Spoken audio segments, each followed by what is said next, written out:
ആ ലിസ്റ്റ് ഒന്നുകൂടി കേക്കട്ടെ. ഡൈനിങ് ടേബിൾ പൂപ്പരുത്തി മതി, 2000 ഓ നിൽക്കും. പൂപ്പരുത്തി അവിടെ ഈട്ടി തന്നെ വേണം. 25,000. Sofa set. ചൂരല് മതി. റെപ്രസെന്റേറ്റീവിന് ഇരിക്കാനില്ല, യമുനയ്ക്കാ.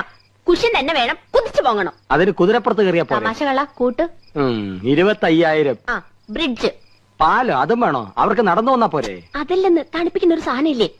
Fridge 9,000. TV. Black and white പോരെ? ഓരോ കളർ തന്നെ വേണം. 10-20 അടി നീളം വേണം.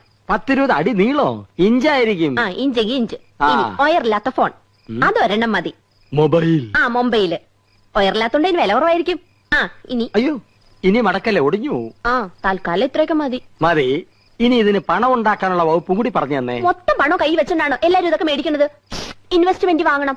ഇൻസ്റ്റാൾമെന്റ്. അതെങ്കിൽ അത് അങ്ങനെ ആവുമ്പോ മാസം തോറും ഈസി ആയിട്ട് അടയ്ക്കാം. അല്ലെങ്കിൽ കടം വാങ്ങണം, പലിശ കൊടുക്കണമെന്നല്ലേ ഉള്ളൂ. എന്താ മുൻഷി പരമേശ്വരൻ പിള്ളയുടെ മകന് കടം കിട്ടില്ലെന്നുണ്ട്?